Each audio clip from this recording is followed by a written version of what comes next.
Bona tarda, avui estrenem nova secció, l'anàlisi del rival, que en aquest cas aquesta setmana és l'Espanyol B, i l'anàlisi de l'àrbitre, que aquesta setmana serà el senyor Pol Arenas Mora. Som-hi amb l'anàlisi del rival. Primer de tot, aquesta setmana toca l'Espanyol B, i l'Espanyol B la setmana passada va jugar amb un 5-3-2, amb Marc Jurado i Almansa enganxats a les bandes. Pel que fa 5 defenses, 3 migcampistes i 2 jugadors en atac. Pel que fa als seus jugadors, podem destacar Pol Tristan, que va estar a l'Algesires en aquell famós partit Sabadell-Algesires, que el Sabadell va estar a punt de classificar-se pel playoff d'ascens l'any 2022, i va formar part del Sabadell juvenil la temporada 2020-2021. Tenim també José Luis Català, que va jugar la temporada 21-22 al futbol base al Sabadell, i ara mateix està a l'Espanyol, és defensa, va jugar l'altre dia contra el Sant Andreu, i una mica més cap a mig camp trobem la figura de Marc Jurado, que entre 2020 i 2023 va estar a la pedrera del Manchester United, va passar anteriorment pel Barça i és també de Sabadell.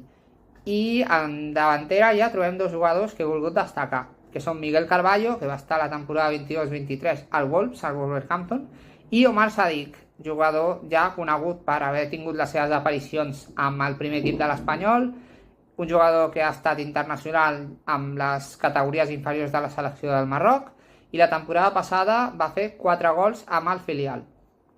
I ja ha tingut, evidentment, l'oportunitat de debutar amb el primer equip. Recordem que en aquesta primera jornada l'Espanyol va caure 1-2 contra el Sant Andreu. La temporada passada l'Espanyol B va quedar a mitja taula, 9è amb 46 punts, 2 per damunt del descens, ja que la segona ref en aquest cas està molt apretada. 3 figures claus de l'Espanyol B van sonar o han estat al Sabadell, com són Ignasi Senabre, que va poder ser l'entrenador del primer equip aquest estiu, però finalment es va acabar decantant pel filial Perico.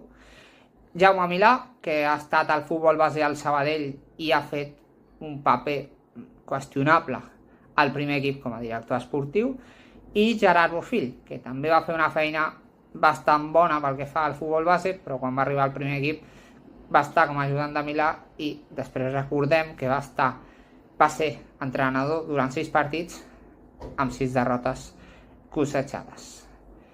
Parlem ara del col·legiat Pol Arenas Mora, nascut a Figueres el 24 de juliol de l'any 2000. No ha xiulat mai al Sabadell, porta 2 temporades a segona ref, i el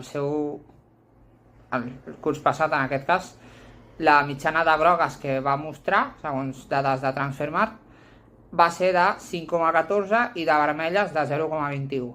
L'anterior va ser de 4,77 i de 0,23 de 4,77 grogues, 0,23 vermelles. Per tant, no és un àrbitre que podem considerar tarjetero, però la temporada passada sí que va ser una miqueta més tarjetero que la passada. Respecte a les grogues, perquè fa les vermelles, la seva mitjana va baixar